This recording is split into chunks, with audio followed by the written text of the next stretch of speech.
I'm going to get in the tab.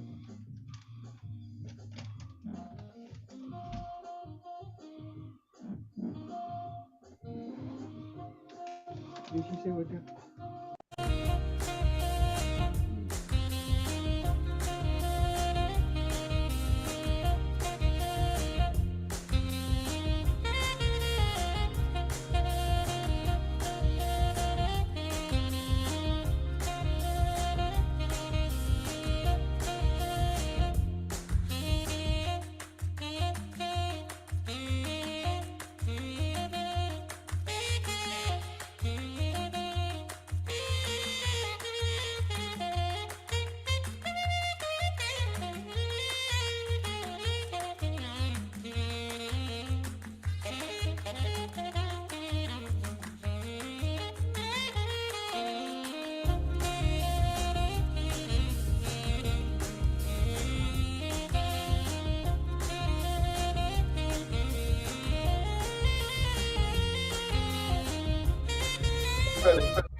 All right.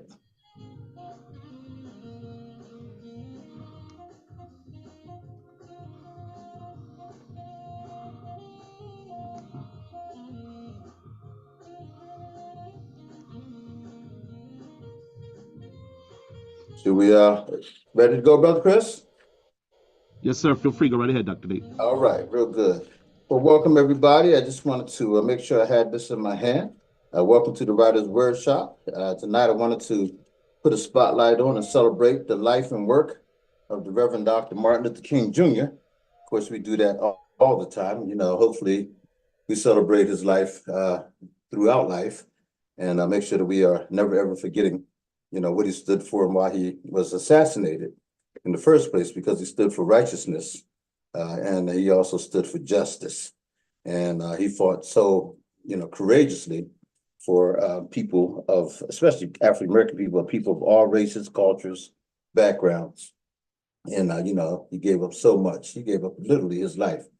Was assassinated at the age of 39, as was Malcolm X at the age of 39, assassinated as well.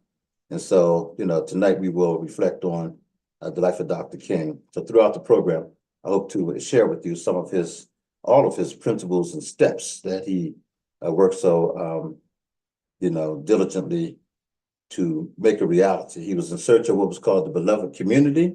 And, his story is an open book. I hope that if you come from a different generation, that you've read up on Dr. King way beyond just as I have a dream speech to really know what he's all about. So anyhow, that's what we're going to do tonight. And welcome again to the Writer's Workshop. Hey, we come on every Friday night right here on The Voice, 17104 Harrisburg.com or Harrisburg.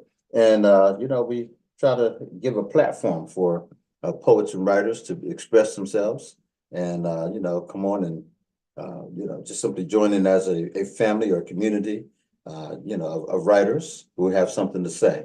And so that's what this was created for, and that's what we will continue, to use it as a platform for writers of all genres, especially poetry. And we have a lot of things that are operating through the Writers' Workshop. And one of those things that we do is we have, various celebrations. We always start off our celebrations in January, of course, remembering Dr. Martin Luther King Jr. And so I'm so glad to have my brother Neil Owens is on tonight. Hey, brother Neil, Hey, how you doing, Nate? All Good. right, good seeing you. Yeah. Yes, indeed.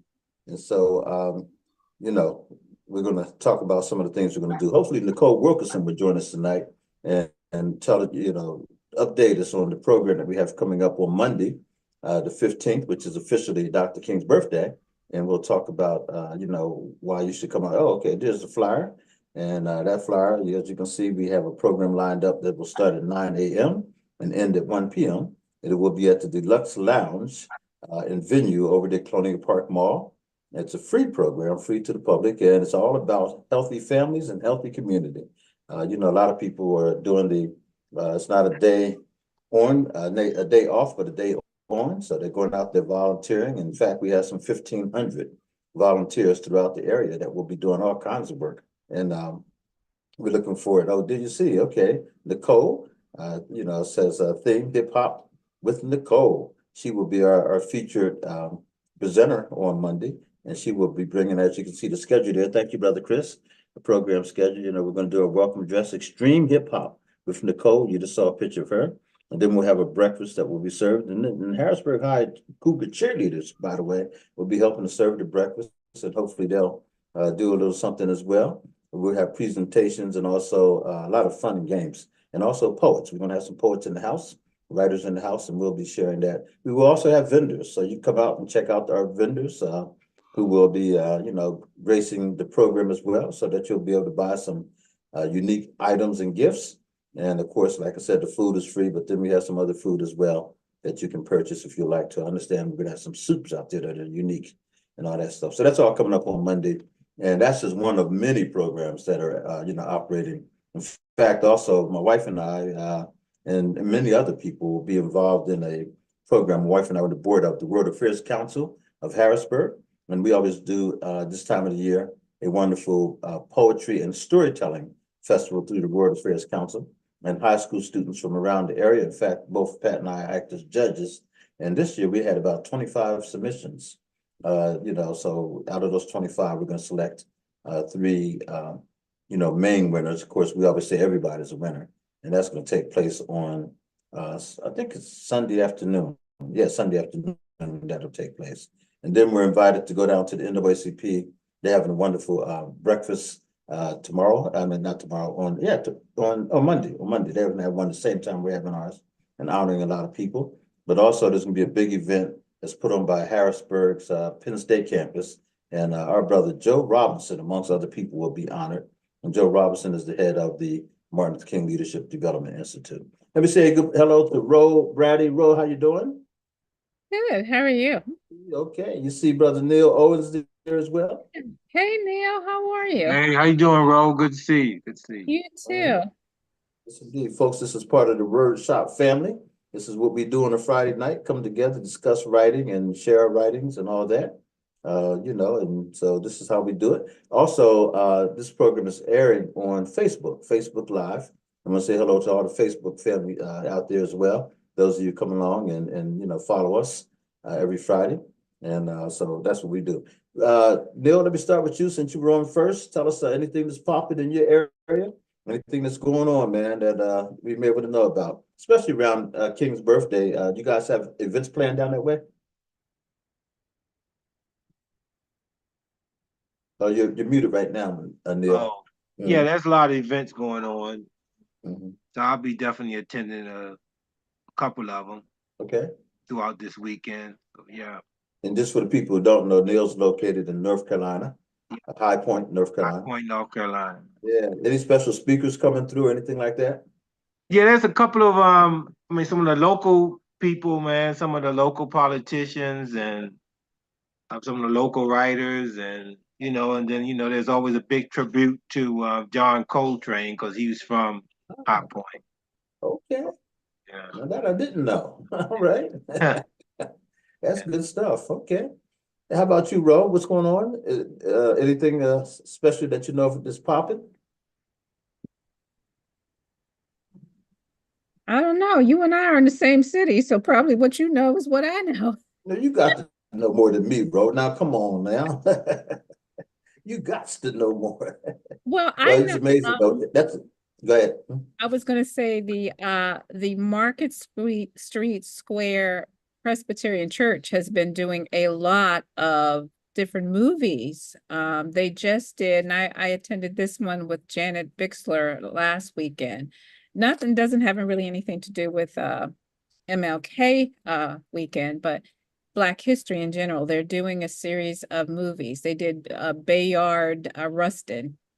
That's excellent. Yeah, that's really good. I was talking to Kevin Burrell, who's heading up their movie series, and he wants to do a lot more. So we're trying to connect him with the Black Wall Street for some advertising. That's good stuff. Okay, good. Yeah, we'll keep it going. And Black Wall Street, since you mentioned it, when does it come out again, and how often does it come out? Well, we're going quarterly now, so the next edition will be out in March. Okay, excellent. Okay, keep it rolling. And I didn't know about the Market Square doing a series of, film series, Black History, that is. So that's good stuff. So we do have some things, hopefully I need to look at to see whether or not I received the contract yet. We usually do something at the State Museum, and they're in the process of being renovated. They simply don't know exactly when and all that good stuff. So we're doing it month by month. So right now we have a Black History program that we're proposing to do there. But you know what? Hey, we do a program no matter where. So stay tuned for February. We will be doing something specific around Black history. And in fact, we have a couple things planned for February and for March, for Women's History Month as well. And then in April, we're doing a poetry month as we always do. And last 2 years, we had a poetry slam for youth, and we will revisit that as well. And then, of course, in June is Juneteenth. We won't sleep on that. So every month we have something. We'll keep you posted about that. And we have reinstituted the magazine, the Wordshop magazine. So we're doing that again, and we'll tell you more about that as well. But also tonight, like I said, Nicole Wilkerson hopefully will be joining us to talk about this fabulous program we have coming up on Monday to celebrate Dr. Martin Luther King's birthday. And his work really is more than just his birth. It's about his work, his legacy.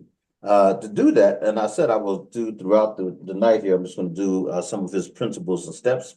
So let me just start off right at the top, and then we're going to go into some readings, and anything we read tonight is not about Dr. King. That's just, my overall theme.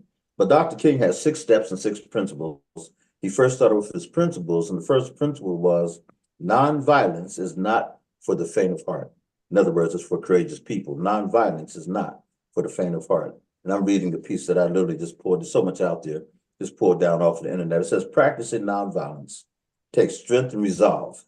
It is not a pathway for those who seek to avoid conflict, as there is nothing passive about it. Rather, this is an active stance, emotionally, mentally, and spiritually. Those who practice are always looking for ways to persuade their opponents and looking for methods to effect change. They are in community with those suffering, building bridges of influence to those in power and seeking to build support for their cause. So nonviolence is not for the faint of heart. So that was one of the first things that Dr. King, wanted folks to know about his stance on nonviolence. And then later on, I'll take you through the other principles. But that was principle number 1. So anyhow, real quick, just I'm gonna ask, since we have both Ro and Neil on at this time, I'm gonna ask both of them to just give us a reflection real quick. When you think of Dr. Martin Luther King, what comes to your mind? Neil. Well, I can't say there's one thing. There's many things, man, that come to my mind. And probably the biggest one is that he was a prophet. And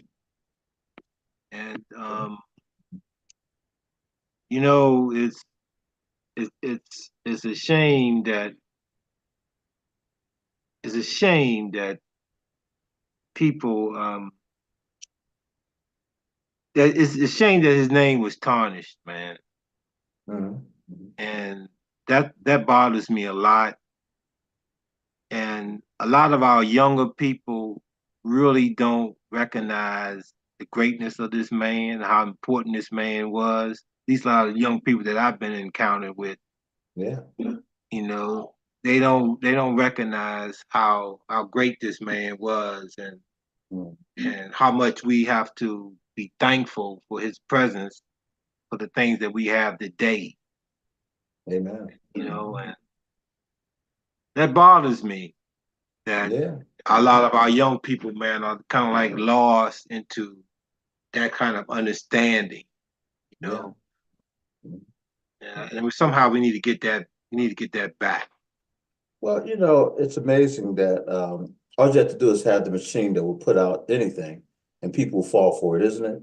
Without any proof, without any kind of whatever, all you got to do is say, "Yep," and that was what the machine was all about. That's what Hoover and his machine and all the disinformation was all about. Destroy them. If you can destroy the reputation, you may harm the movement, and you have enough people to fall away saying, And so it shouldn't surprise us that when the poll was taken in 1968, right before his death, that he was not held in high regard by a lot of African Americans in terms of his leadership. They thought he was going down the wrong path. But then after he was shot and killed, I mean, so many people, rallied, oh, Dr. King. But when that man was alive, they said, and especially Tavis Valley's book that talks about the last 365 days of his life, man was depressed. He was really depressed. So to your point, he was greatly tarnished in his time. And hopefully that, folks have woken up now that we know so much about J. Edgar Hoover and all the other stuff that was going on to discredit him. That was a campaign, man, and they did a great job at it because so many people they'll fall for anything, So good point. Thank you. Ro, how about yourself? When you think of Dr. King, what comes to your mind? I was trying to make sure I remember this quote exactly, so I had to go look it up. And it is not a MLK quote; it's an Audre Lorde quote. Okay. Audre Lorde said, "There are no new ideas, just new ways of giving those ideas we cherish breath and power in our own living." So when I think of MLK, I think of there were others that came before him that had some of the very similar ideas that he had. Oh, for sure. What made him different was that what he decided to do was to use his breath and his power and his own life to make those dreams come true. So that's what I think of. It's like, there's really nothing new under the sun. Absolutely not. Absolutely not. And that's the difference. I'm sorry. I said that's the difference. I think that's what makes a great leader is that, they're not a new leader. It's just the fact that they did it differently. They did it their own way. They found their own power in which to do it. And I think that's what he did. And I think that's what he'll always be remembered for. That's very good. And some people might even argue that he didn't do anything other than what he did. And that was he simply led, and he was thrust into it. He didn't even volunteer for it. I mean, they selected him because he was a new kid in town. He was only 26 years old. And those guys have been there forever. And here he comes, and all of a sudden they're like, let's put King up there. Why? Because he's a new kid in town. And because he was brilliant. I mean, they realized that, right off the bat. But man, he was just telling them like it is. To your point, Ro, he was not giving us anything new. He was giving us the Bible. He was giving us, quotes of great philosophers. And by the way, they say we really ought to study the pastor that he replaced, because the first thing that the church told King was, do not step out and become a leader. In fact, they really could have simply thrown him out of the church, because that was the one thing they asked him not to do, was to do what the former pastor had done. And the former pastor was a firebrand. I'm sitting there trying to think of the brother's name, but they did a movie on his life, and they said it's a shame that we don't talk about him more, because he was confrontational. He confronted, he went, and he was calling out the Klan way before. So young King comes by with his, PhD from Boston University and all that. And he was just much more articulate. Well, this guy wasn't worried. This guy was brilliant too, but he wasn't worried about being articulate. He was worried about being, up in the face of those racists. and so the congregation felt threatened.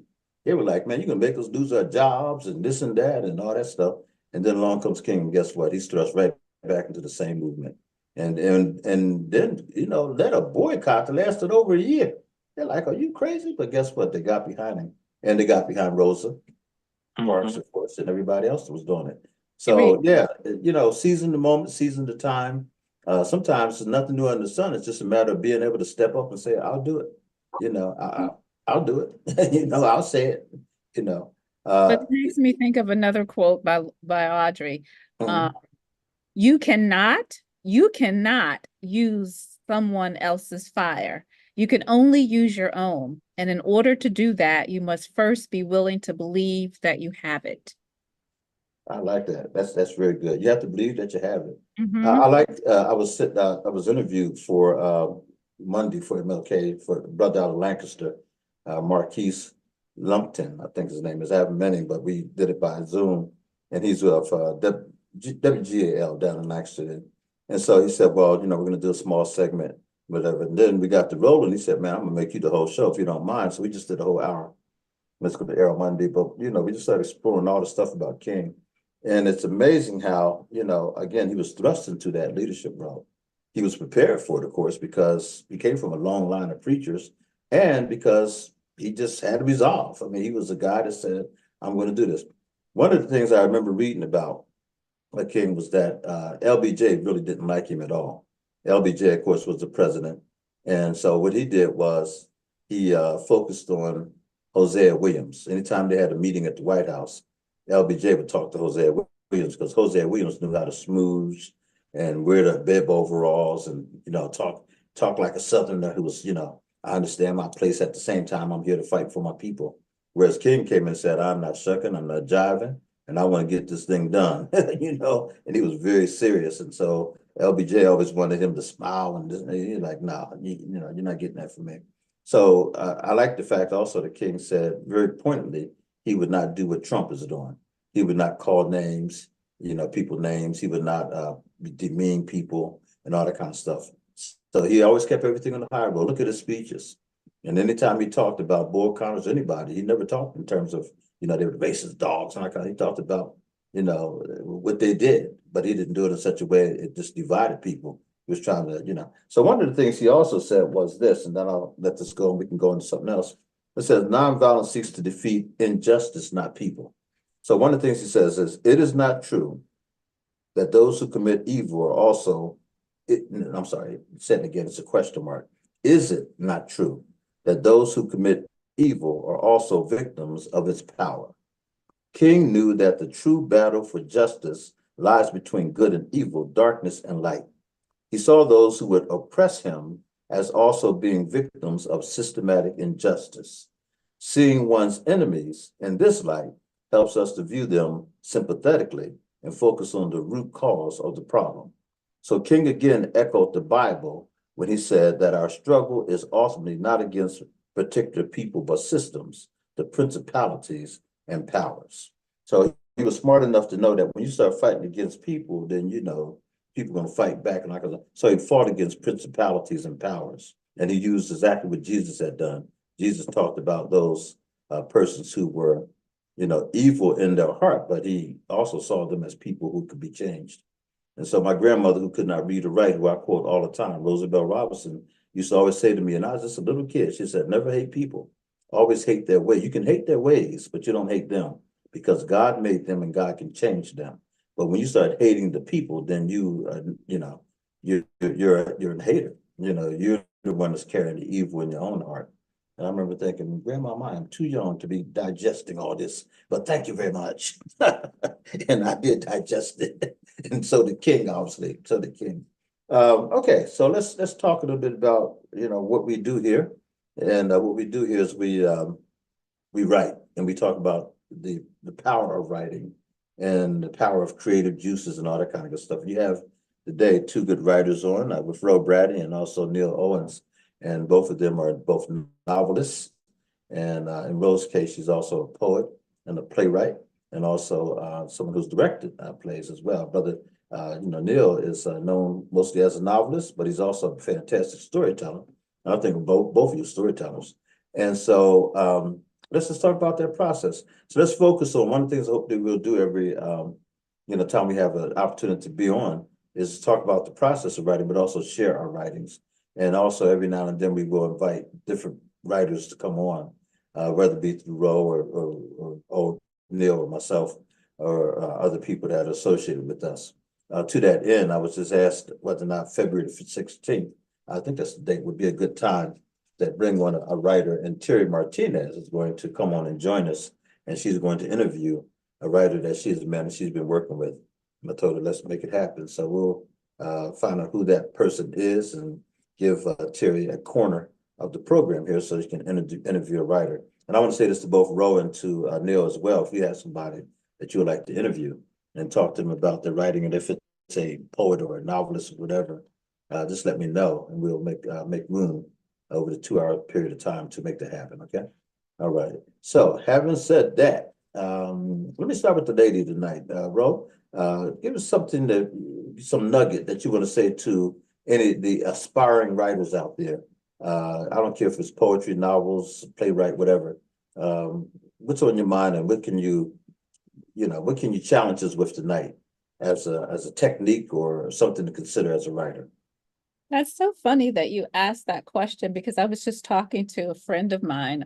We teach a class together at church, and he's been in the process of writing a book for some time now. And he was sharing with me some of the ideas he had.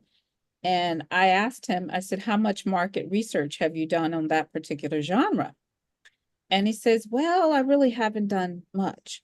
And I said to him, I said, well, one of the first things that you really need to do is go and look what's already out there, what's successful, and I think oftentimes as writers, we forget that we don't have to reinvent the wheel, that there's a whole process for writing a book. There's a formula,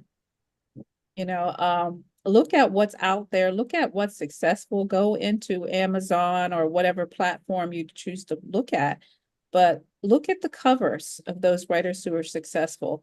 Look at the genre, look at the keywords that they're using to get their ratings, so to me, that's something that would really help a lot of writers before they start writing, is to know the genre. Do you think it'd be helpful to like really go to a major bookstore, a library, whatever, or just do it online? What do you think a person should start, bro? I did that for the longest, especially when I was developing curriculum. I would go to a bookstore and I would look at the books that they put in the front of the bookstore. Hmm. Um, you can get kind of like two things going to a bookstore. One thing you get is the books that they're trying to get off their shelves simply because they don't have room for them. That won't tell you too much of anything. It's just you got too many copies. But if you go to the front of the bookstore and you see up and coming authors and their books are in the front of the bookstore, it's kind of like going grocery shopping. You know how the most healthiest foods are on the perimeter of the grocery store. Your processed foods are in the middle. Okay. So if you go to a bookstore and you see the books that are in the front, they're either just there because they're on clearance, or they're the upcoming, they're gotten a group of writers that are supporting them. And I'm talking about new authors, not established, well-established authors. Take a look at what got them to the front of the bookstore. Their covers, their blurbs, what got them there? I mean, I'm not talking, like Stephen King kind of writers. I'm talking about those new writers that we may not have opened up a New York bestselling list and see. That's one of the ways that you can do market research in determining how did they get to the front of the bookstore. The other way is to go online and look at, like, okay, say I write historical romance. So in order for me to know what's selling in historical romance, I need to go to that genre on some platform, whether I'm going to Amazon or whether I'm going to Barnes and Nobles or wherever I'm going where books are sold. And I need to spend some time there looking at the cover. I need to read some blurbs, and I need to read the author page, and I need to look at how many stars they've gotten, how many reviews that they've gotten, and what people are saying. That will help me do the market research of knowing, okay, well, this book is selling. I'm doing that now. I'm getting ready to put out another poetry short story book. I'm looking at covers. I'm looking at, like, okay, what's the topic of these poems in this poetry book that are selling? How do I get, like, I'm a middle-aged woman. How do I get younger people to buy my poetry book, realizing that, okay, my poems are relevant not only to people my age, but people your age? How do I make that book look like I want to get a millennial person to pick it up? So I go and look at the books that are selling and look at, like, okay, this will attract a whole different age group than what I'm putting. If I put this on the cover, I could attract a different age group because they're going to be attracted that if I get them to open up my book and read my poetry or my story, then maybe they'll buy it. But if the cover doesn't grab them, or if the blurb doesn't grab them. Good stuff. Thank you, Rob.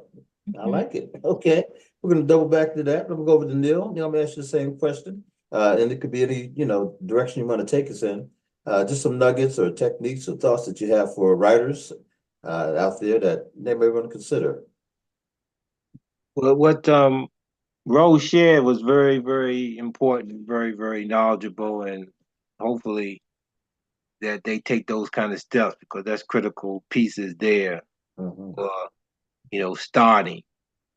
Um, so yeah, I mean, with that, and I think it's a lot of the things I'm running into people is that they start to write and then they stop, Mhm. and Mhm. and that's a piece where they have to be able to continue. And a lot of people stop sometimes because of things that distract them, or some of the negative feedback they get from other people.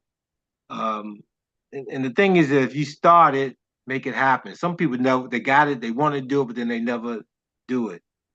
Um, so that's just a piece of, if you have a dream, you know, follow your dream. Mhm. You have to, and you have to endure all of the different challenges because this world is full of negative and positive. Amen. And that negative force is always trying to suppress the positive.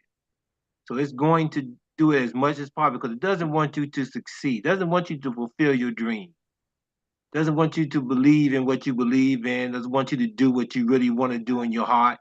It's all those things that's put there to prevent you from getting there, and from pursuing it. And so you have to fight that battle. That's very, very important.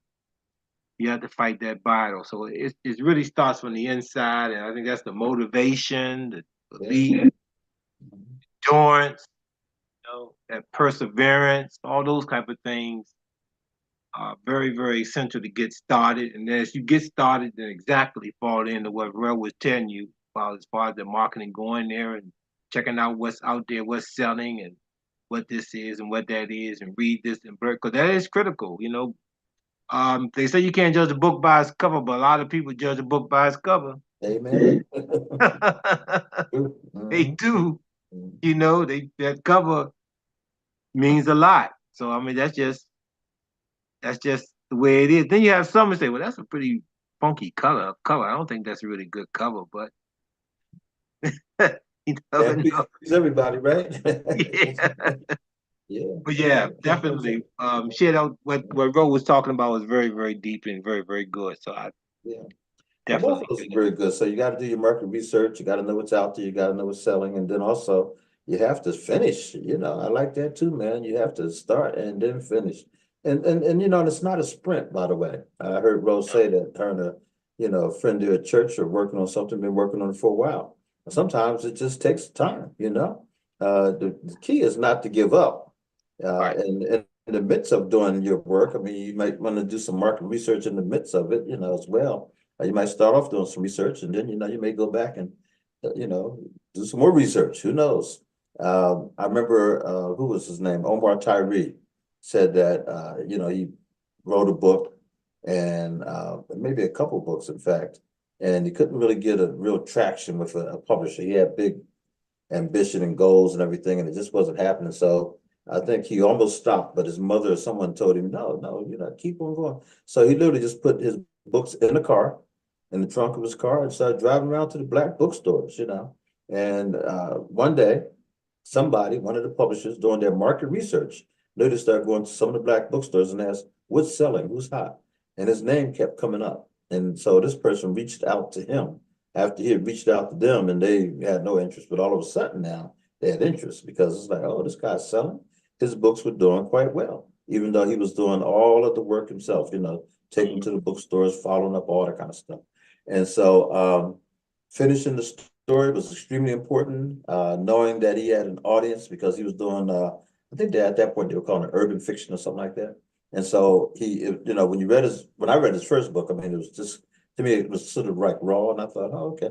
But he spoke to a specific audience that got it, and the language resonated. To Rose's point, the language resonated, and that was selling, whatever reason it was. And in fact, David Madsen, who was on the Harrisburg City Council, now he's a representative, David Madsen. His mother used to bring him to the Writers' Workshop. She was a teacher down at in Hershey. And she came to me once and at the Writers' Workshop, and her thing was, I can't get these kids to read anything worthwhile. They're reading all this urban fiction, all this stuff, this trash. I said, well, it's not trash to them. I said, and by the way, there's nothing new under the sun. So the story that they're telling, it probably has, roots in the classics that they don't know about. I said, so how does this story relate to something like a Romeo and Juliet? It's about love, right? So what's the difference, So do some comparative stuff and all that. And she and I had some fun with that, just kind of seeing whether or not they could work. And she said, actually, that was not a bad idea because they're going to read it no matter what. So the question is, how can you relate it to some of the other stories that you know about? And David kind of stuck with us. He kind of, liked it. And I'll never forget a few times now, and he's had an opportunity to talk about the writer's workshop because he grew up in it, And even though he was being brought by his mother, he listened. He listened to the conversation, and he's very astute man and does a lot of good stuff. But I was just glad that he was there. His mother is an avid reader and teacher of reading, and so a lot of what you both said, she was concerned about and talking about. So she had to begin to get to the level of, wait a minute, why is this stuff selling? Why are they reading it? And when she got to the why, it started making sense. She could teach better. So anyhow, that's good stuff, y'all. Both of you, very good stuff. Again, for those people just tuning in, we're the Writers Workshop. We used to meet every Friday night, as Ro will tell you. We used to meet in person. And at one point, I think the last venue we had, Ro, was the Midtown Scholar Bookstore. And so I see now we're in Naziri Gallery, I think it is. They're doing some poets. They're bringing in poets once a month or every so often. And can't call the brother's name right now. He's being featured. I see it all over Facebook. But Mahir Patel, he was one guy that they're featuring.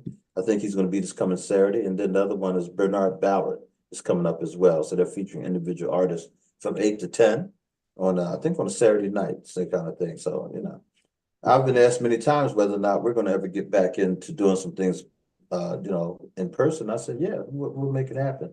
And so I think it's time to, let's start moving towards that. And Ro, I don't know if it was you or someone mentioned to me that we ought to just use the 900 South Arlington. So that's where our offices are anyhow. And we have access to that space all the time. So I think that's what we're going to do. So as the days get closer, I'll tell you more about that when we have a little board meeting, and we'll talk about it through the board and all that kind of stuff, and figure out how to best make that happen for the best impact and everything. But we're going to put that on the agenda.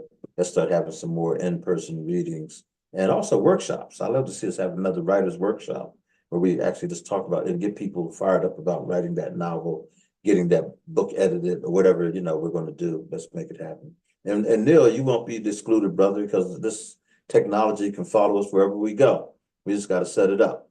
And so on a Friday night or a Thursday night, whatever night we decide on or time we decide on, we'll have it set up where people from around the country can come on and do. Now, one of the things that happened last week, I'm gonna address this one time and then let it go. I had a great conversation with Brother Chris, and he gave me some sage advice. We were hijacked again. I don't know if you know that, Ro. Last week we got hijacked. And they came on, and they were the Trumpsters, and they came on writing and saying nasty things. And I told them, I said, hey, you didn't represent your candidate well at all. I mean, they were foul. They had all this pornography being shown, but you saw it, right, Neil? Did Yeah, you I see it? saw it. Yeah, I Oh saw man, it. I mean, it's like, come on now. And the fact that they can hijack you like that, and then Brother Chris was able to pull it down. But we just kept on smoking, kept on going. And we're not going to take it down because I think, they spoke for themselves. They showed themselves to be who they are. And shame on them. I say, if that's, Right. if I was Trump, I'd say, no, you don't represent me. But actually, he probably would say, no, you really do represent me.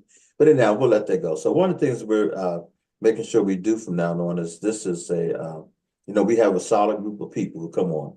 And whenever we have someone that's going to come on that we don't know, it has to be someone that's going to be highly recommended by one of you. We have you and, the two of you that come on. We have Wendy that comes on, Dan Snowden. We have the Zill Powder, who's pretty consistent. That's pretty much us right there. That's pretty much us. Who am I missing now? Am I missing somebody? Well, Maria's come on every now and then. Maria Child, she's come on sometimes. And then, Queenie comes on, absolutely. And so, it'll be, we're the core. We will be the core, and we will bring people on that we know. And if one of you recommends somebody and you want to, try to interview them or give them platform, then that's something we'll do. But it'll be announced, it'll be vetted, and we'll make it happen, okay? but we're not going to put up that silly nonsense anymore where people just come on and just try to hijack, because they're out there, you know, and they don't mean us any good. So, you know, that's the way this will work. And Brother Chris is a great host. He can kind of, you know, we'll tell him who's coming on and who to let on, who not to let on, and he can open that door for us. So anyhow, any thoughts on that at all? Any comments? Thoughts? Totally agree. Neil, Totally agree. Okay, good. Excellent. I know it happened to Ro once when she was hosting. It happened to us last week, and it ain't gonna happen again, as far as I'm concerned. You know, because those clowns, they're just clowns. That's all I can say. They're just clowns. But we have some serious work to do. So who's gonna read tonight? Anybody? Either one want to start off, kicking off a little reading tonight at all? Oh, let me give some advice. Wait a minute. Ro talked about doing the market research. Brother Neil talked about you know, finishing and completing and, you know, following through what Ro's talking about. Let me just say this too. Use your authentic voice, whether it be, you know, something that's creative, whether it be, you know, research that you've done, whatever. Don't mute yourself. Don't worry about whether or not, you know, who's going to like it, not like it, that kind of thing. When you go, in my opinion, when you go down that path, you mute yourself, you diminish yourself, if you will. So there's something out there for everybody. I used to say to the kids when I was doing the after school program, if I just sold my story, my book, my poetry, whatever, to just everybody in Philadelphia, I'd have a runaway bestseller. Because what, Philadelphia has about 3 million people, I guess, something like that. I don't need the whole world. But what if I just had Philadelphia?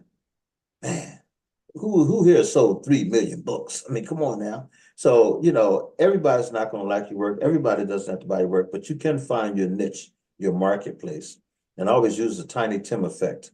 Tiny Tim wrote the song, I think he wrote it, but he sang the song Tiptoe Through the Tulips. Anybody remember Tiny Tim?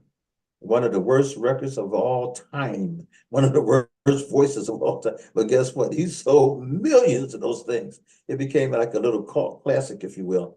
Just think if someone said, man, that's bad. And he would have said, oh, no, okay. And just not do it, not put it out there. But it was so unique.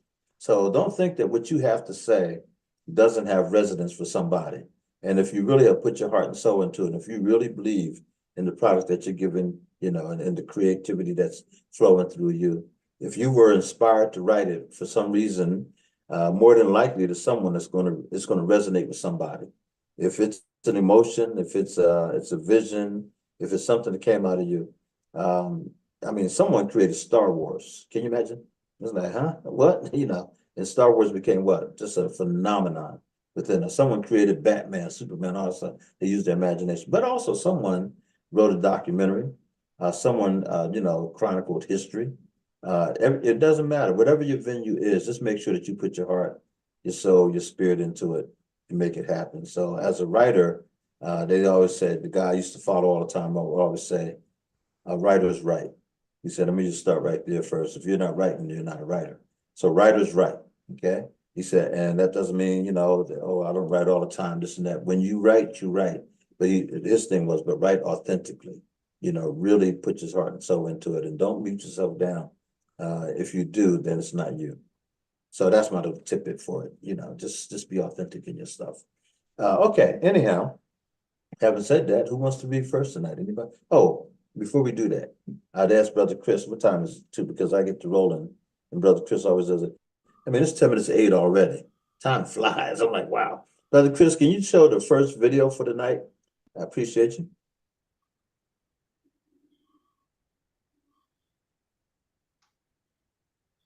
Pleased to present the 2 grand prize winners of this year's Martin Luther King Jr. Virtual Student Spoken Word Contest. Congratulations are in order for 9th grader from Lakeview High School, Miss Chance Mitchell. Put your hands together, some hands and some hearts in the comments and in the chat section. Miss Chance Mitchell is a member of the 2nd Missionary Baptist Church of Battle Creek. Also, congratulations are in order for 11th grader from Kalamazoo Central High School, Miss Angel Gardner. Put some hearts and some hand claps in the comments. Woo-hoo. Miss Angel Gardner is a member of the Galilee Baptist Church of Kalamazoo, Michigan. Now, allow us to pause to present their video submissions, and we'll be right back after this. My name is Chance Mitchell, and today I'll be doing my MLK spoken word about unity and love. With everything going on with the pandemic and the racial justice situations, people need to continue to give others space and understanding. In certain situations, you need to love people from a distance. People forget what it is to have patience with people, and we have lost a sense of community. It's important to have empathy and sympathy for each other. Sympathy is understanding from your own perspective. Empathy is putting yourself in someone else's shoes and understanding why people have certain feelings.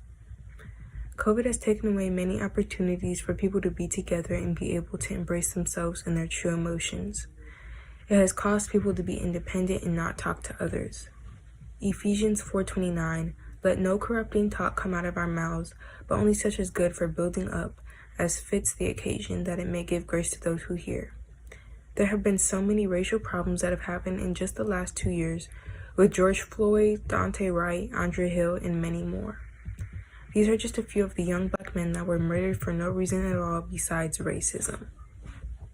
Isaiah 1:17, learn to do good, seek justice, correct oppression, bring justice to the fatherless, and please the widow's cause.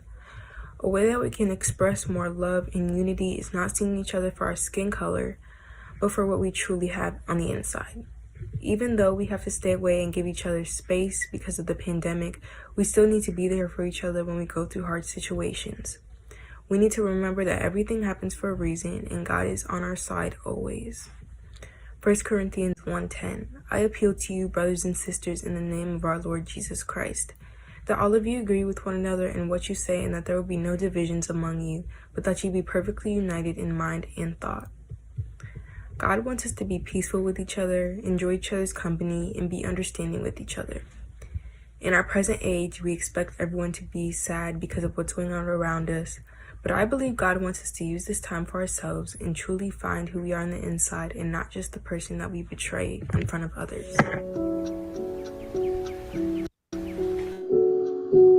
Very good. Okay. All right. We're not going to hear the other young lady. Okay. That was good, though. Very good. You know, she was very kind of quiet and this and that, but then as you just listen, I mean, powerful. What do you guys think? Brother Neil. You know, I think yeah, she was quiet and the thing, but the message was very strong. The what it reminded me of, man, is that when I'm out here meeting a lot of these young blacks, I mean the black women, man, are very up on top of stuff and they're reading a lot. But a lot of the young black brothers I'm meeting, man, they're not reading that much, man. They're not really into what's going. They're all caught up in this social media stuff, and you know we have a problem with our young black men out here. Yeah. That's a serious problem, man. They are not they're not attuned to what's really happening in this world. That's the same. Okay. A lot of sisters are, but then that becomes frustrating, I guess, for them because you know they're looking for a brother that's you know they can share their knowledge with and understand, and they find themselves depressing themselves mentally because they don't have that conversation. Yeah. They're compatible. But yeah, that's Yeah. we gotta work on it. But I like the message, and I just hope that we get these brothers, man, speaking like that too. Good point. It's a good point. And we have to do something about that. So thank you. I appreciate that. And you know, even when we have these youth poetry slams and things like that over the years, yeah, 90 if not more percentage of them are women, you know? Yeah. Young ladies who are doing it. And even I will be interesting in knowing on Sunday when we look at the finalists, because when we get the submissions for the World Affairs Council, we don't have a name or anything, no identifying, you know, gender or anything like that. So we just read the words and then we, you know, we'll find out who won, you know, based on all the judges, you know, compiled sheets and numbers. I just hope we have some young men in it because I think last year, if I'm correct, I'm trying to think about it. I don't know. Ro, were you there with the World Affairs Council last year? When we had that little No, I was directing the play. Oh, that's right, sure. You were to play, yeah. Yeah, I think they were all young ladies. And we had some young ladies from the AXO and all that kind of stuff, but I don't think there were any young men that even submitted, let alone in the top, 2, 3, 4, 5, anything like that.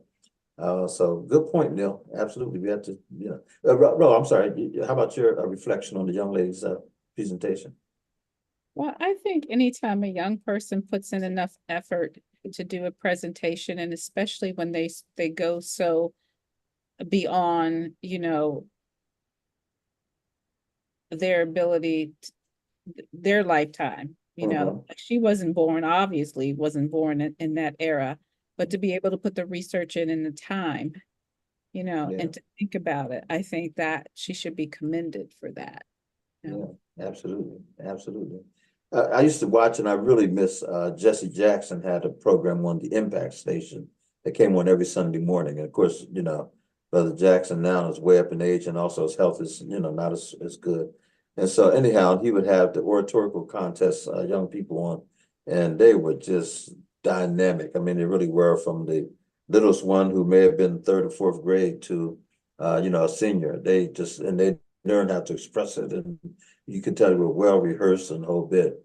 But their whole thing was oratory. And the gentleman who had created that piece out there, I mean, he really worked it in Chicago. And so that thing is just blown up.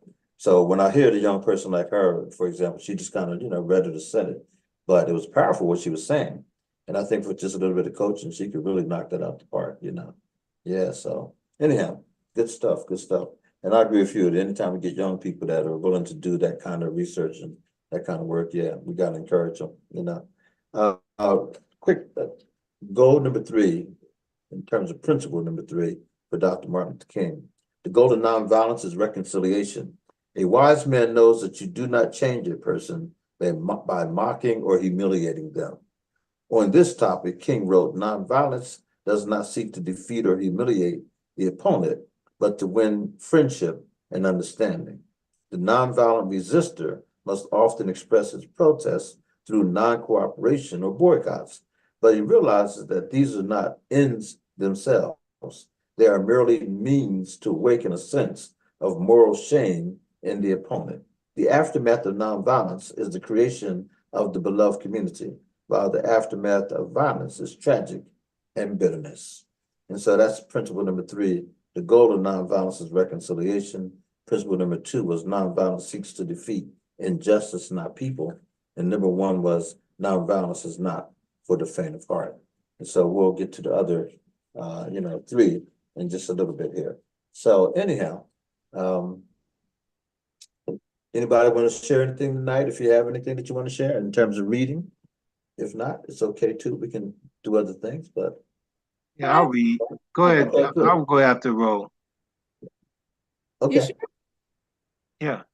Oh, well, I was picking up on the theme, tonight's theme with MLK. And it reminded me of this one. Not too long ago, and I wish I could have showed the picture, but with copyright things, sometimes you can't. But I'm going to kind of summarize the picture. It was a picture of almost like, they were kind of like, for lack of a better word, ghost-like. There were 2 young men who were in a background of like an alley or somewhere where there was a lot of urban decay. They were dressed in suits. They were wearing fedoras. And then in the midst of this picture, there were 2 other young men. One had a bottle of whiskey in his hand. His pants were hanging low on his backside. And then there was another young man who, same thing, headscarf tied on his head, pants hanging low, and they looked like they were in an alley. And basically the picture was summarizing the changes in generation. And about how young men at certain would dress, they never went out looking a certain way. And I sat there and I thought about this picture, and it made me write this one. It's called, Why Has It Come to This? Have you lost all your hope? Have your dreams fallen through the cracks like bits of broken hourglass, dropped hopelessly into the dark abyss of despair? Have you forgotten the promises that were made by those who wore the scars on their backs for your freedom? Are you settling for less when more is your inherited portion? This road less traveled is not your sojourn. This is not how it's supposed to be told. Your story is greater than this. You have come from the tribes of royal kings, those who took nothing for their journey. They did not die painful deaths alongside broken, bloody paths, full of hatred for your pleasure. This is not a game that we play on unpaved sidewalks that lead to death in alleyways and bullet holes shot through the tender young bodies of young men whose potential is still unborn. Why has it come to this? Did your mamas not feed you at their breast for you to grow up as stalks like full-grown fertile trees, providing shade and protection for disfranchised societies? Have you given into those dark places that have forgotten your worth? This is not the end. You have just begun. The problem is, you don't see these things for yourself. I asked you, why has it come to this? That's a good piece. Yeah. There's a picture made me think of the picture that shows there's many of those examples on the internet, but one shows women in church, let's say back in the 30s, 40s, or whatever. And then it shows these young ladies, and these are actual pictures, and they were sitting there, I mean, skirts all hiked up and hoochie mama down. I said, why has it come to this? And it's pretty much asking the same question you were asking. What's going on here? Interesting, good. Way to go, Ro. Thank you. And let me say hello What's the to name of Ro, what's the name of that? That I just read? Yeah. I titled it, Why Has It Come to This? Yeah, I like that. Yeah, that was good. Good ending too. I'm sorry I missed it. It sounds like it was good. Yeah. it was Did you hear any good. of it at all, Nanette? Say what? Did you hear any of it at all? Just the end, that last Okay. sentence or so. Why don't you repeat it, Ro? Yeah. Okay, You want to? Yeah. sure. It's called, Why Has It Come to This? Have you lost all your hope? Have your dreams fallen through the cracks like bits of broken hourglass, dropped hopelessly into the dark abyss of despair? Have you forgotten the promises that were made by those who wore the scars on their backs for your freedom? Are you settling for less when more is your inherited portion? This road less traveled is not your sojourn. This is not how it's supposed to be told. Your story is greater than this. You come from the tribes of royal kings, those who took nothing for their journey. They did not die painful deaths alongside broken, bloody paths full of hatred for your pleasure. This is not a game that we play on unpaved sidewalks that lead to death in alleyways and bullet holes shot through the tender young bodies of young men whose potential is still unborn. Why has it come to this? Did your mamas not feed you at their breast for you to grow up as stalks like full-grown fertile trees, providing shade and protection for the disfranchised societies? Have you given into those dark places that have forgotten your worth? This is not the end. You have just begun. The problem is, you don't see these things for yourself. I asked you, why has it come to this? A lot of people can relate to that. Amen to that. They should. I hope they do. I hope they do. That's a very well written piece too. Yeah, that is. That's well written. Yeah, that is. Thank you. since you said that piece, and I'm going to get to Neil too, but let me just follow up with something real quick. This is a sister who came on one night. I don't know if you remember her. And she came to our church. She calls herself Reverend Zippy. She said, "Just go by Zippy." You see her name at the bottom, and it is serious African name. And so she says, "I know people have a hard time with it." She is from Nigeria, and she has a tremendous story. This is her book called "I Slept on Sacks," and then she came to the State Museum and also talked. But here's what she said, and this is the follow-up what Ro just wrote. This is chapter 5. Your life is for others too. And I'll just read and skip around and get to the main points here. It says, when we work hard in life, it is not just for us, but also for those behind us. Our aim is to cushion the next generation and to remember that the world around us will be changed by our example. People who live a life of purpose have core beliefs that influence their decisions. They also make decisions that influence others. Skipping, she says, remember those who do not have a place to sleep.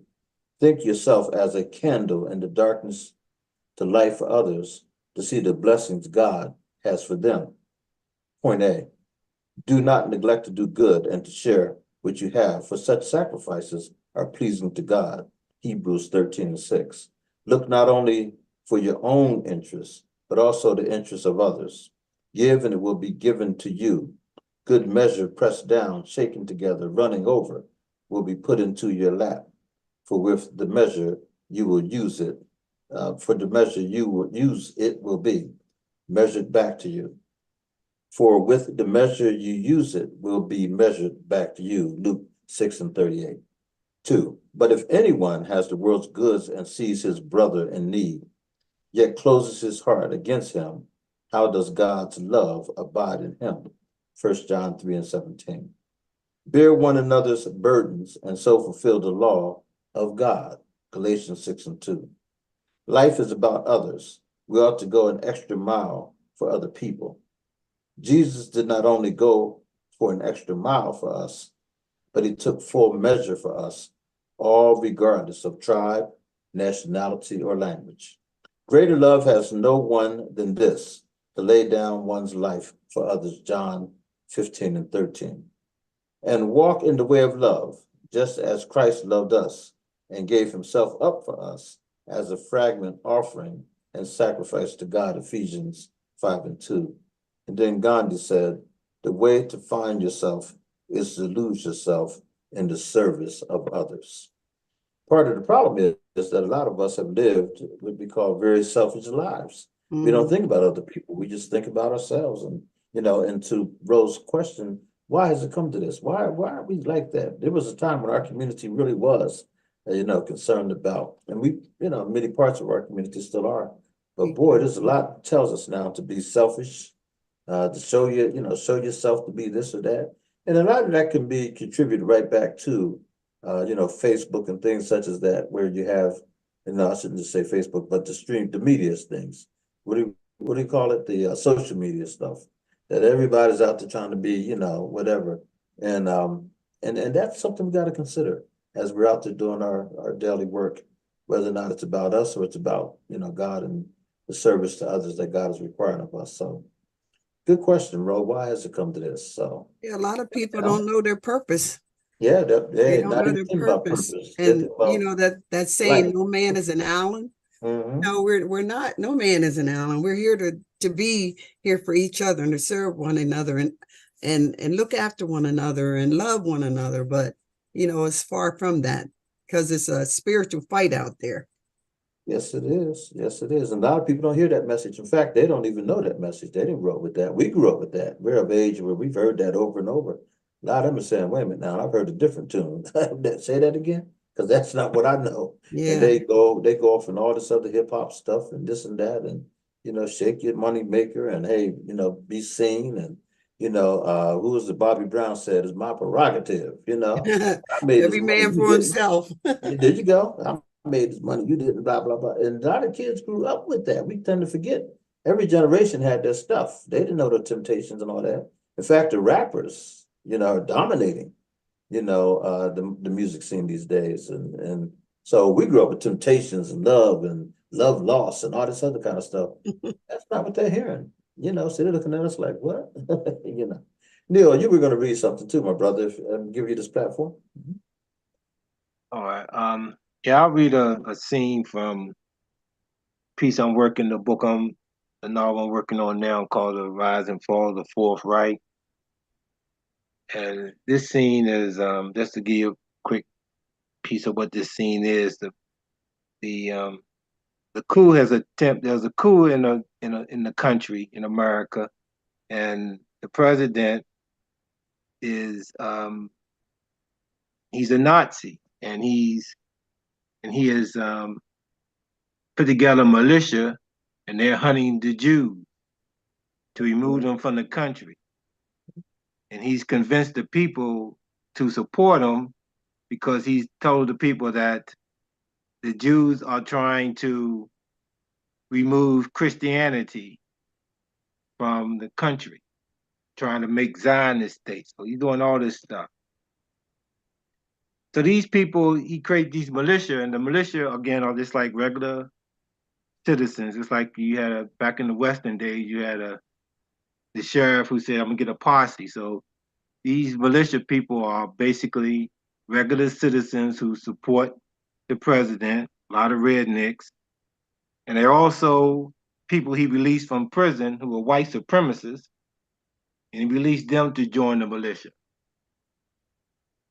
So this is what's out there in the streets of America in the year is 1981. In Decatur, Georgia, a wife and husband were sitting at their kitchen table when 5 militiamen stormed their home. The wife screamed, and the sound of her breakfast plate crashing on the floor followed. Her husband protectively jumped in front of her and said, "The mayor authorized another 2 weeks for us to leave." The group's leader, a maniacal-looking man with a prison tattoo on his neck, said, "The mayor doesn't have the authority to grant an extension. All Jews must leave the country like the president told you. Why didn't you leave?"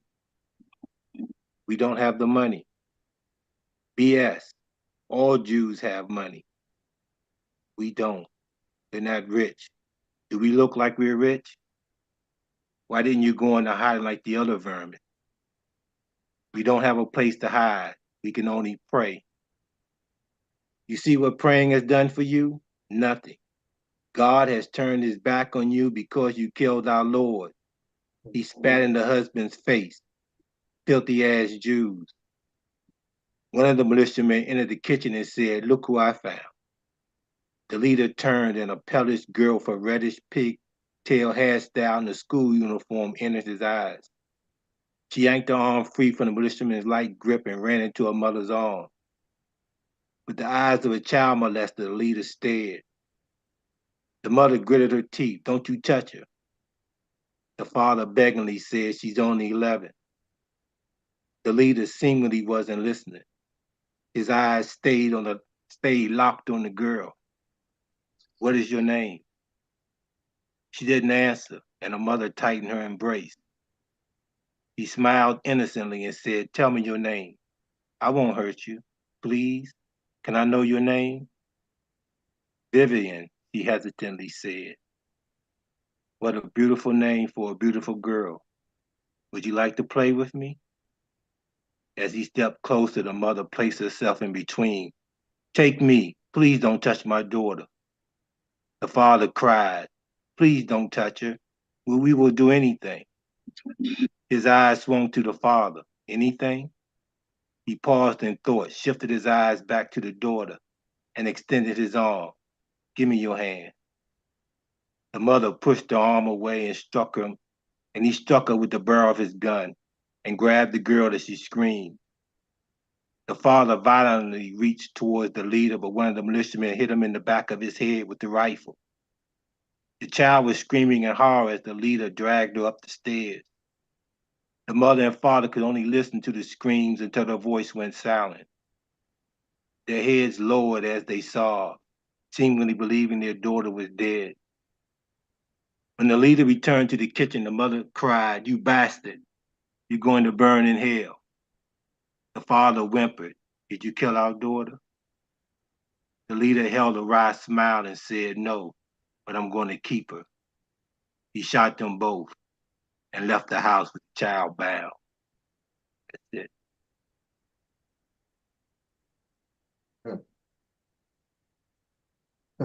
Well, that sounds like something that is really happening in these times, like you hear in the Middle East and what's going on in the Gaza Strip and the Israel Jews that are fighting and stuff and being taken in captive. We don't know what's going on with the young girls that they've taken and held captive, and they talk about this child where they selling young girls and stuff like that. So, I mean, it's cruel, it's evil, and it's hard. It's hard for, I'll say, me as a American citizen to fathom something like that, with my children or something like that. But it seems like it's very common that's going on. They're talking about child trafficking that's going on right here in the United States, and how children are being taken and stuff. So yeah, it sounds like something that, is truth to it. Yeah. Yeah, I thought it was powerful, man. That's good writing, And as always, anytime you stop, I'm always like, wait a minute, why are you stopping, brother? What's going on here? I want to hear more. Well done, well done. Hey, I know we only have it for a few minutes, so I want to click on, say hello. First off, let's say hello to Zill Powder. Well, Good night, everyone. fresh from the Right. powder room. Hey, I like it. I like it. Way to go. And also Nicole Wilkerson, because Nicole is making it happen. Nicole, how you doing? I said I look like Nicole. Hello. Huh? Good evening, everyone. Hi, Nicole. Nice. Hi. Hey, tell us about what's coming up, Nicole. Wow, I am so excited for I'm always excited, but I'm really excited for what's coming up Monday. It's going to be a great way to celebrate Martin Luther King. As everyone knows, Monday is MLK Day. And of course, the Writers Workshop doesn't want to miss out. We want to take part in celebrating this great man and his history. So we are having a MLK Day breakfast event. It is called Healthy Families, Healthy Communities. And it will take place on Monday from 9 a.m. to 1 p.m. And it will be held at the Deluxe Lounge in venue at the Colonial Park Mall, 4600 Jonestown Road. And of course, everything is free. Everything we do is always free for all families. So we're encouraging everyone to come out, bring the kids. If you're babysitting, bring them. It's a family event, and we will be serving breakfast. Everything is absolutely free. We have a fun-filled event planned for you. It opens up at 9 o'clock with our welcome. Then at 9:05, we have Nicole Washington Tate doing extreme hip hop aerobics. She will also be joined by the Harrisburg High cheerleaders. They are our special guests, and they'll be exercising, they'll be cheering, they'll be working with the kids. And then we're going to go right into breakfast right after the aerobics. So come out, get your workout on, and then you can sit down and feed that appetite. And right after we're finished serving breakfast, we're going to go right into all of our family activities that we have planned. We have all kinds of activities of arts and crafts for the young people. And then we have a paint and sip planned for the adults, as well as some songs being presented and some poetry from local poets. And we're just going to have a good time just celebrating, having healthy families, which lead to healthy communities. And we all know that Martin Luther King was all about family. So we want to continue that legacy, celebrating as a family. Right, all right. So where's the Deluxe Lounge? It is in the Colonial Park Mall right next to where Boscov's is. It used to be the old Irving Schuster. Do you remember where that was at? Okay, yeah. So in there Your Bosco. it's called Deluxe Lounge now. So if you're turning into Colonial Park like you're going to Boscov's, Yeah. Boscov's will be on your left. The Deluxe Lounge is right there on your right. And we'll have balloons out as well as like a clapboard sign letting you know where we're at. So you can't miss it. Okay. And just point of clarification, the paint and sip does not include wine. No, What we be you sipping? can What we sip be on sipping on? all the water, orange juice, or apple juice that you want, and we'll have hot chocolate. All right. So you can sip on that all day long. Is there an age limitation for that? For the paint and sip? Yeah. We really want that to be more for the adults because we have all kind of arts and crafts and different activities planned for the young people. Okay, I'd like to do that. Okay, well, come on out. We'd love Yeah. to have you, Okay. as always. Okay. Yeah. Sounds good. And I got to give And it a we'll cold also credit. have some local vendors there. Oh, yeah. We have about 12 vendors scheduled to come. So if breakfast isn't your thing, we will have some other food there that they will be selling. But there is free breakfast for you to take part in, as well as they'll be selling books and perfumes and purses and jewelry and clothes and just about everything that you could think of. We all know, Martin Luther King was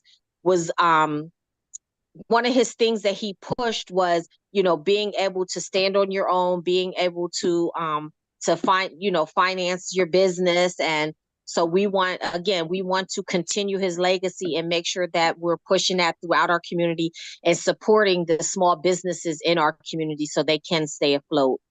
Okay. And I think the theme of healthy families, healthy community is so apropos because, without our health, where would we be, right? And then one of the things that Dr. King was working on before his assassination was the Poor People's Campaign.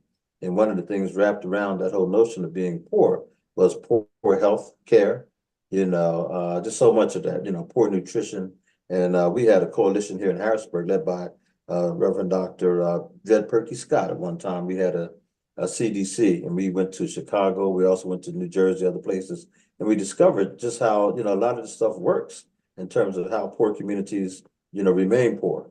And then also the places we went to were places where there was this this awakening, if you will. Like in Chicago, they had a place called New Bethel Life. It's a church, and the church went from some 1,000 African American attendees to down to like 35.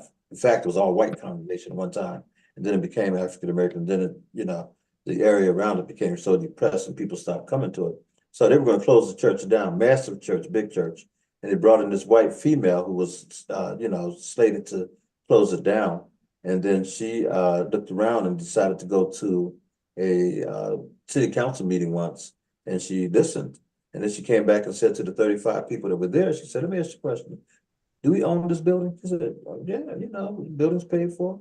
And so she began to implant into their mindset, the power that they had, the things that they could do. And they were like, "Oh, we're too old." They were an older congregation. But guess what? They built a supermarket.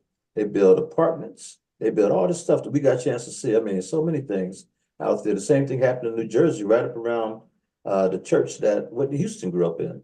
Literally right around the church. And Mary Baraka, the famous poet, was against it because it was being led once again by some folks that he considered to be outsiders, and he thought it was misguided, But guess what? They were able to do it. And in every area that we went to, they were addressing poverty and the lack of healthy people being in those areas.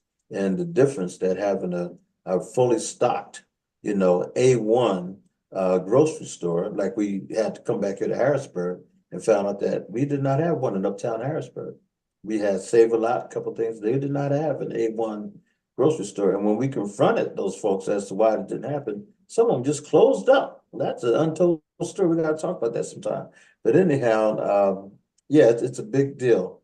And a lot of our kids were growing up in one of those mom and pop corner stores. And mom and pop corner stores didn't always have, so they getting these canned goods or the candies and everything else they were getting, and So it's a big deal. So I just want to congratulate, first off, I want to really thank and congratulate Nicole, who's on tonight, because Nicole really organizes. She got the the cheerleaders, she got the Nicole Tate, and I just can, conceptualize this whole thing. And I kind of gave the little, hey, well, healthy families, healthy, whatever, but Nicole did all the work. And so to that end, I'm going to do all the eating. But anyhow, other than that, don't expect Reverend me. Gadsden, can I add something about the extreme hip hop? Oh, if you're going to ask whether or not I'm working out, the answer is no. Okay, but no, go ahead. Dress comfortably. I'll leave that up to Nan and Ro and all those folks. Okay. No, dress comfortably. Okay, yeah. Yeah, So you yeah, want us to wear everyone dress sneakers and all that? comfortable. If you want to participate, you don't have to participate, but if you want to participate, please feel free to do so. And don't be discouraged and think that, oh, I've never done that before, so I can't do it. Nicole teaches on all different levels. She makes the routines so that anyone can join in, whether it's children joining in or adults for the first time, people who may have limited mobility issues, you can still do it. So the routines that she'll be doing, they're for everyone. So we're going to have a good time, whether we're exercising in our chair and moving about, or you're up on the floor and up on one of the boards dancing and doing the aerobics and things. And we are looking for poets, as well as I would imagine we'd probably have some room for a little song or two. We do. Thank you. Yeah, so so then that role, anybody that's in the area, if you want to, please bring your words and your songs and all that. And we're gonna have Ro in Harrisburg? Ro, are you yes. gonna be in Harrisburg? Yeah. Yeah, It's gonna be in Harrisburg. Yeah, I've been here for what almost 4 months now. Oh, Ro, I thought you were in Washington. We moved back. Oh, okay, great. Yeah, I guess I haven't seen you since then. No, that's wonderful. Yeah. And by the way, I don't know if you'll notice, but Lazille is sneaking into our area. She's going to bypass Harrisburg, going all the way down to Lancaster. What? We got to talk about that someday. But anyhow, but congratulations to you, Lazille. Lazille also kicked off last Saturday, the Powder Room, and then she had her second airing just yesterday. Is that right, Lazille? I saw you on. You. It was on yesterday. Yeah, okay. Because you're actually going to be in Lancaster on Saturday. Is that right? Yeah. Fantastic. Good for you. Good for you. Congratulations. Thanks. So check out, when does your program come on, Lazille? It normally comes like 11:30 to 12 on Saturday. Saturday mornings, right? Yeah. All right. It's called the Powder Room. I like that. Oh. Good stuff. Congratulations. Yeah, right here on The Voice. And it's on Facebook Live. Yeah. So that's great. Okay. It's on The Voice. Yep. Saturday mornings on The Voice. Yeah. It's basically art and poetry. Both art and yeah, good stuff. So hopefully everybody will come out again. It's going to be free. There's a lot going on all throughout the weekend. There are a lot of great programs planned, from the NACP to the IMC to the World Affairs Council to Penn State. Harrisburg is having something in Hershey. There's a lot going on. Oh my goodness! And so then Nate, what's going on Sunday? Huh? What's going on Sunday at the Civic Club? Well, they're having a program with Martin Luther King. I'm not exactly sure who all's there. There's a cost for that one, right? There probably is, yeah. There is, I think so. Most of them have a slight cost to them.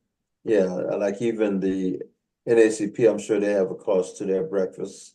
Then there's, like I said, the World Affairs Council. I think there's a slight cost to that too. So yeah, I think most of them do, quite frankly.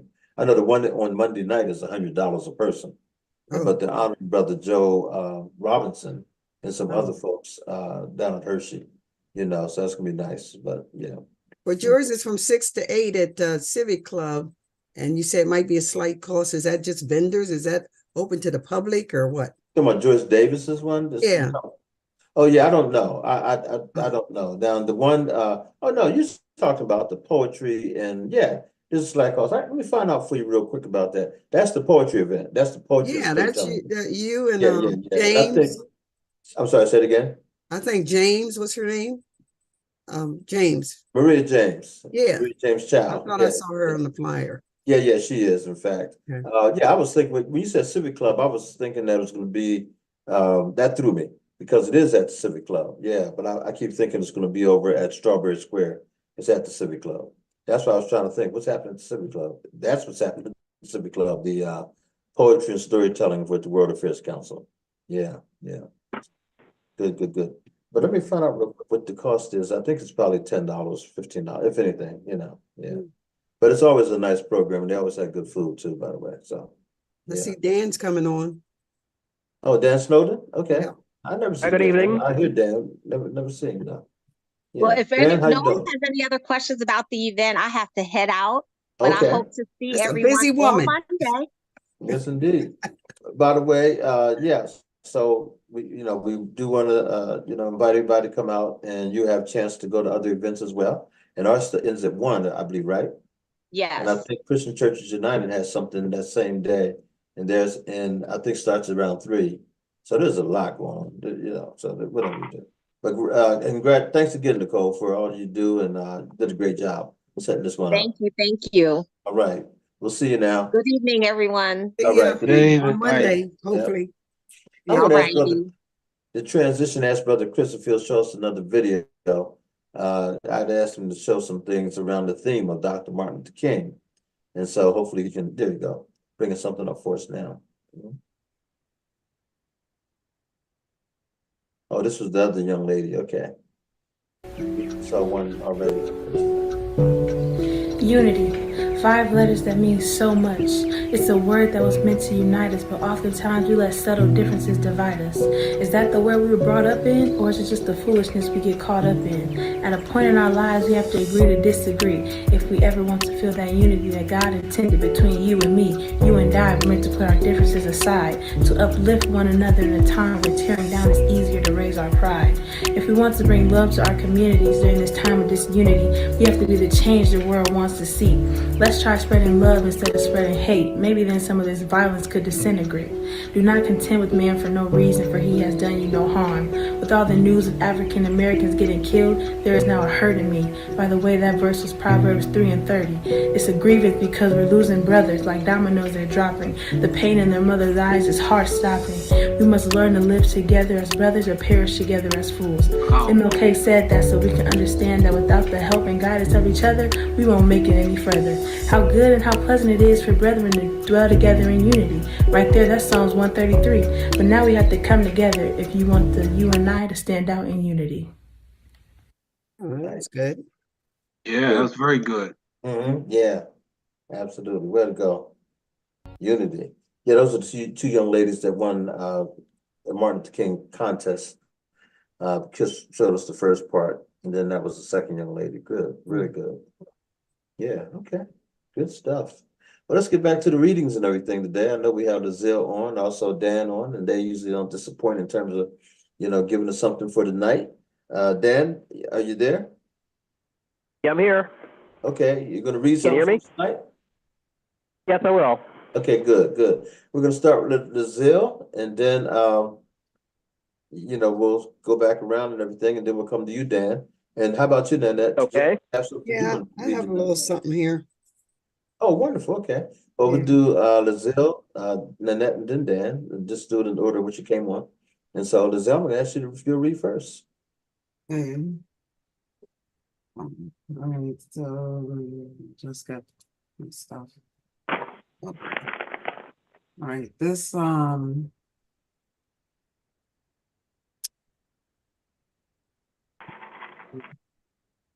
somebody go ahead and read. I can't seem to find my Can't stuff. get it right now? Okay. Yeah, let Nanette, somebody go ahead. All right, we'll come back to you. Yeah, after when Dan reads, I could come in. Okay, I'll read this here. I've been in fasting and prayer since January 1st with the Capital City Church. So that means I've been, in the word more and studying and praying more. And then I was reading like Hebrews 12:1, where they're talking to the Christian church, to the brethren, and because I'm finding that offenses and bitterness seems to be cropping up more, and people are in unforgiveness. They're just, at odds with each other in the church. And, I know God said judgment is going to begin in the church first, and then it's going to go out. But in Hebrews 12:1, it says, lay aside every weight that entangles us with bitterness, because it's contagious. And Hebrews 12:15 says, chop it at the root and find out where it's coming from. Because a lot of people are in unforgiveness and they want to harbor it, in their hearts, and for a long time, they don't want to forgive. And so and the question is, who is it hurting? You have to let it go and give it to God, because it's only hurting ourselves. Matthew 6:14 and 15 says, forgive others and God will forgive you. If you don't want to forgive, if you don't want God to forgive you, you need to forgive. God, you need to have the prayer, God, help me to forgive, and walk in forgiveness, recognizing that place of hurt is start dealing with a people from the place of the hurt.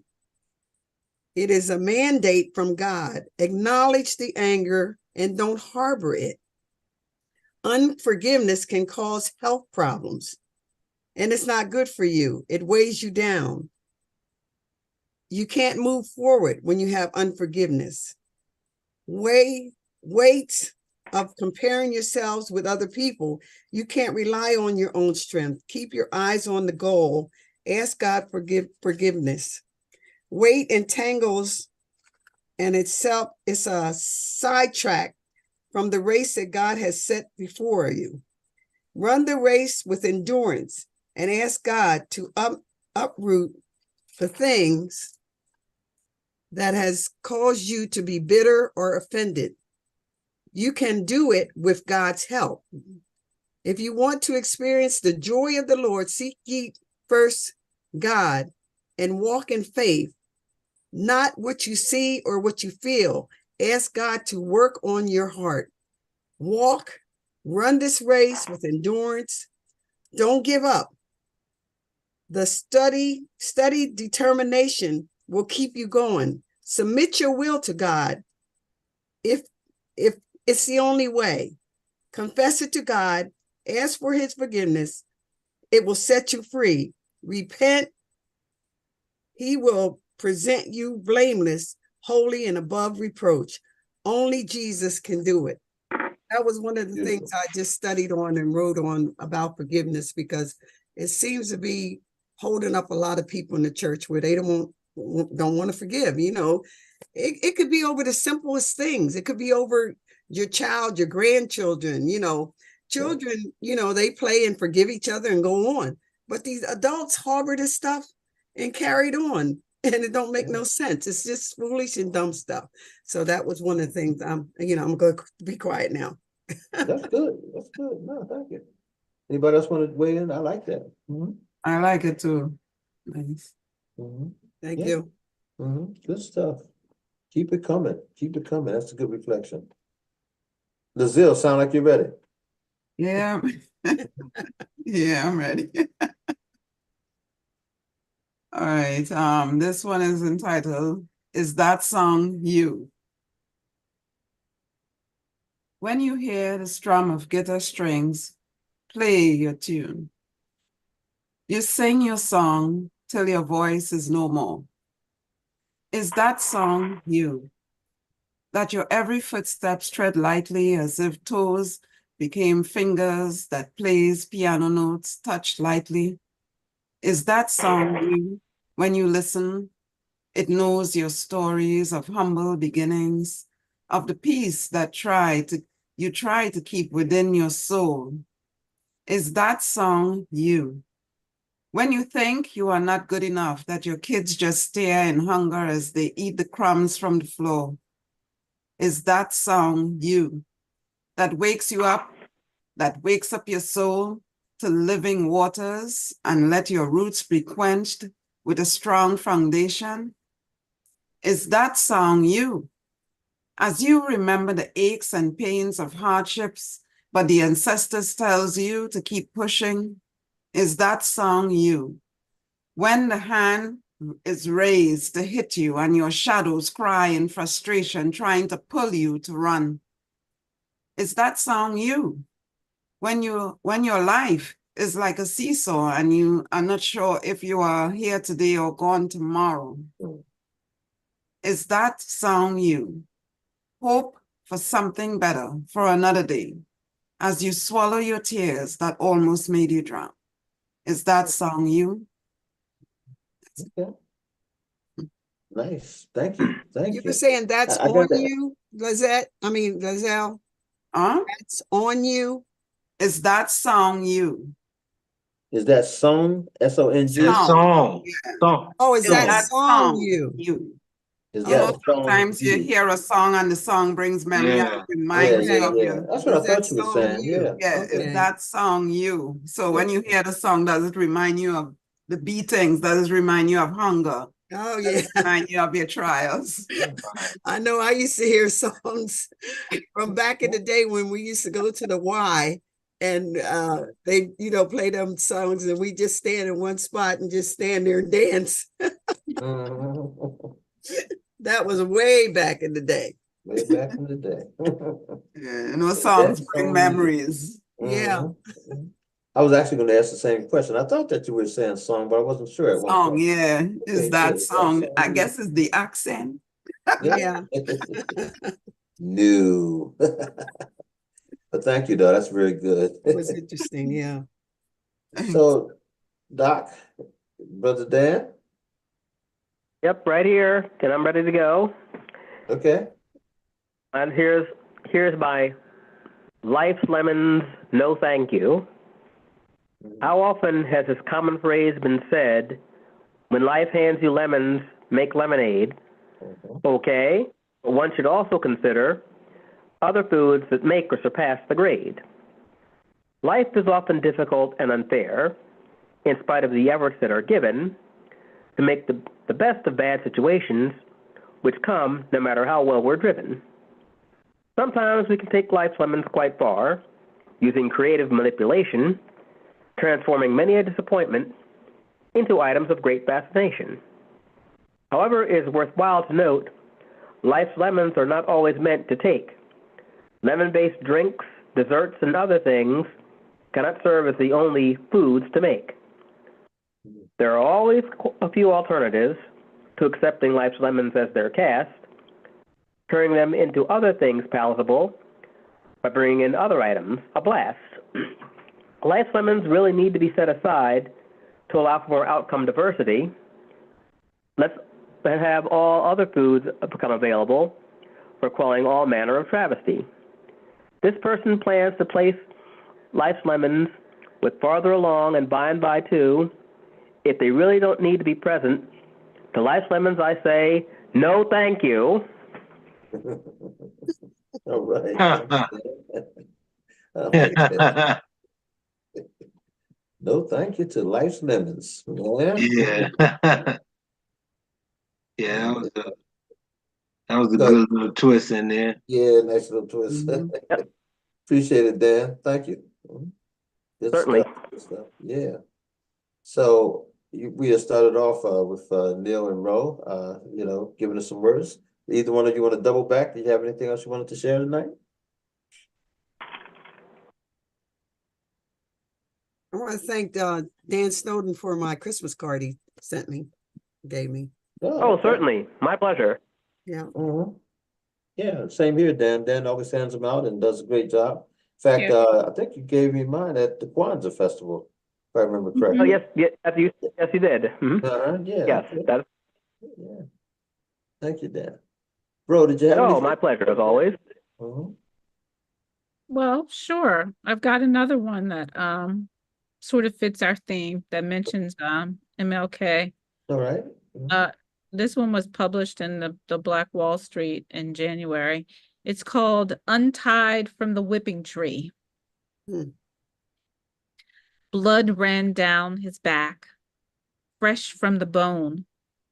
His only desire was to be free untied from the whipping tree. 1955 was the year when young Claudette sat down and said no. They told her she was too young to start a movement, couldn't be a mother yet. John Lewis put on his walking shoes for freedom and started some good trouble. Martin listened to the freedom bells ringing as he walked across Selma, feeling the tightness resting in his chest, praying for freedom's beat. Barack took the oath and carried the torch as our first. Trayvon died young. George called out his name, just wanted them to hear how we all became overwhelmed with fear. A knee to his neck was how he took his last. These are just a few. There are many more that we never knew, that they did what they could to help us free and to keep us free and untied from the whipping tree. That's good. Yeah. Wow, untied from the yeah. Nice. And you mentioned Claudette Colvin, right? The young lady who sat down before Rosa Parks. And actually she was a protege, if you will, of Rosa Parks. She was actually studying under Rosa. Amazing, good stuff. Yeah. Yeah. Great. Thank you. Thank you. You know, I was doing, before you guys came on, I was doing these 6 principles and then 6 steps of Dr. King. And I know we're going to run out of time. So let me finish up the last 3 principles real quick. And I want the number 4 is kind of long. So I'll just read a little bit of it. Redemptive suffering holds transformational power. Redemptive suffering holds transformational power. Dr. King says perhaps the most important principle under the theory of nonviolence is the power of undeserved suffering. The nonviolent resistor is willing to accept violence if necessary, but not to inflict it, knowing that the suffering they endure has great power to change hearts and minds. It says King paraphrased Gandhi when he wrote, "We will match your capacity to inflict suffering with our capacity to endure suffering. We will meet your physical force with soul force. We will not hate you, but we cannot in all good conscience obey your unjust laws.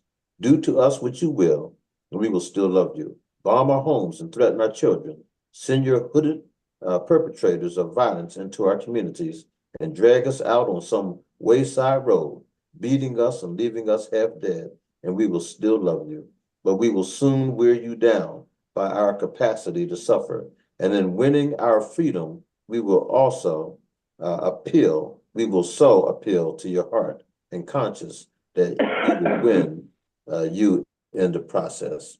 You know, one of the things that a lot of people talk about is, I haven't said at home, I'm seeing, you know, the dogs biting people, the hoses, and then this and that. And so many people were moved by the suffering of those who did not fight back, but also fought, you know, by confronting that it literally changed America. That's why when you see that march in Washington, you see so many whites that were there and people of other races, because they just couldn't take it anymore. They came out and marched, and that is part of the untold story.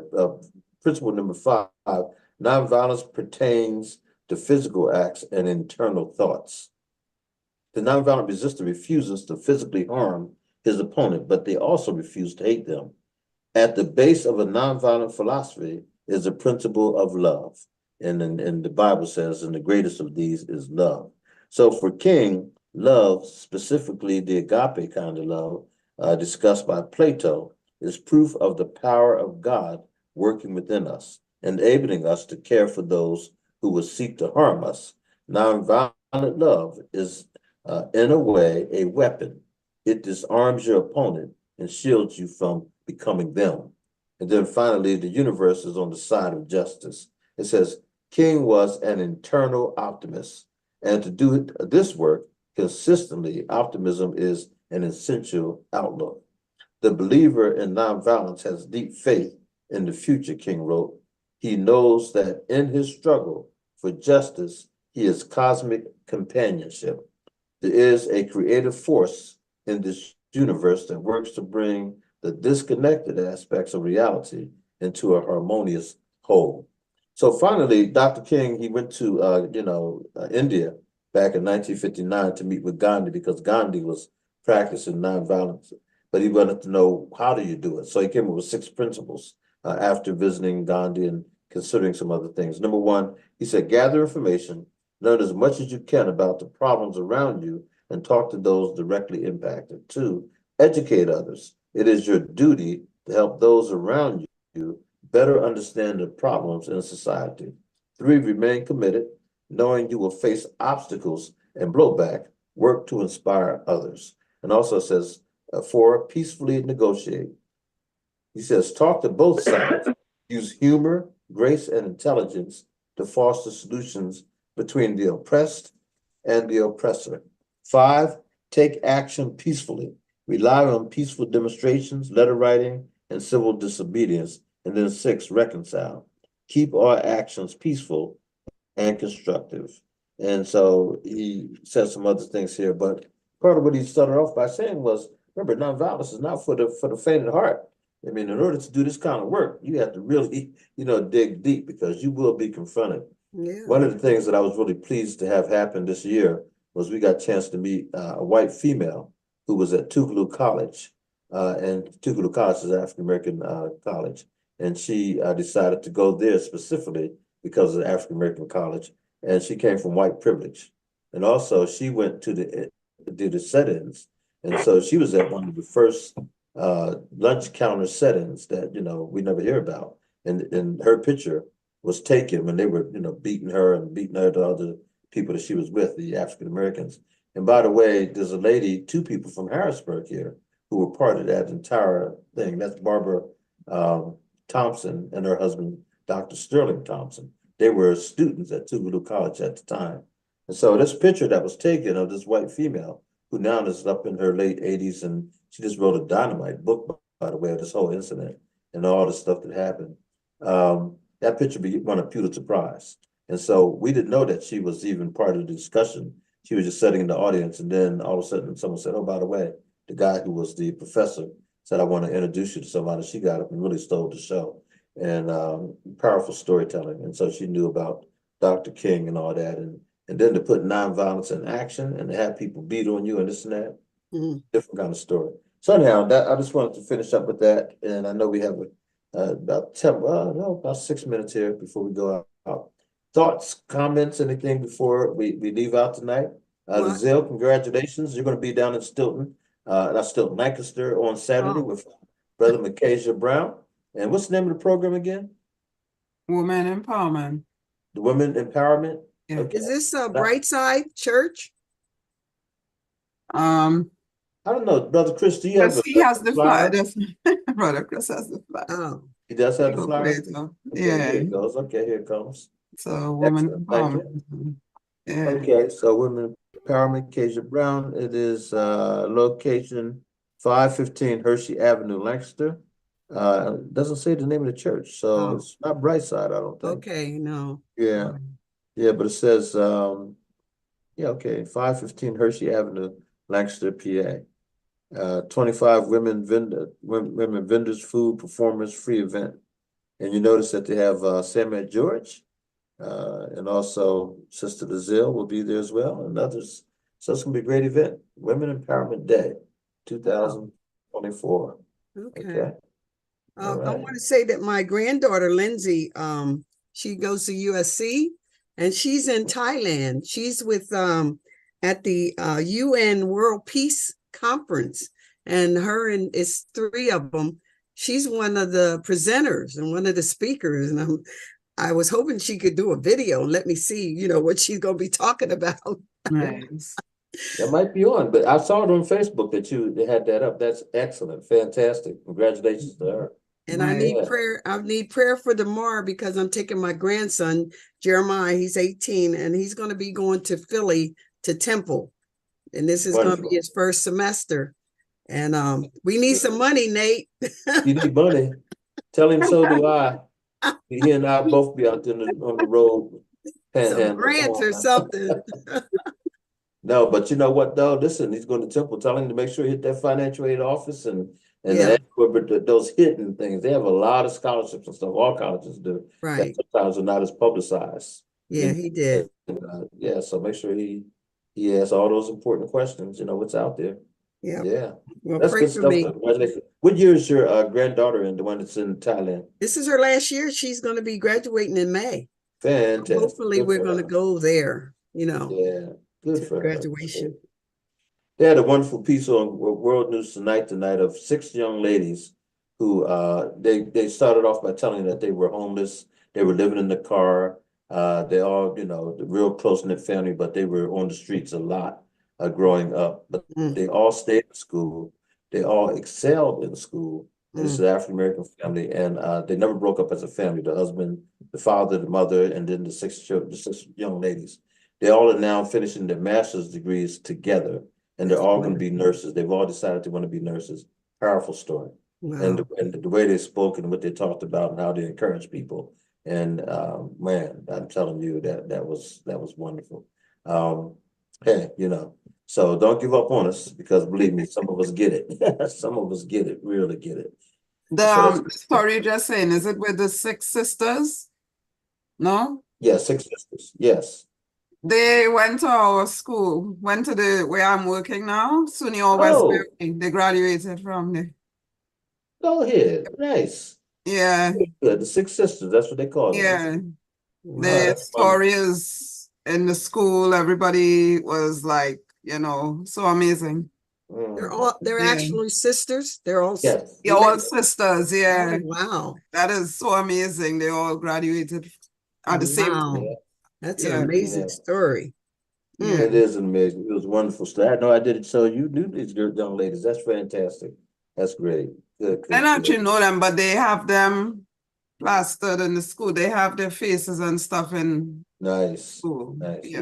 Yeah. A lot of pictures that they took when they were out there, you know, like I said, living in the car and all that stuff. But they never stopped studying. They never stopped believing in family.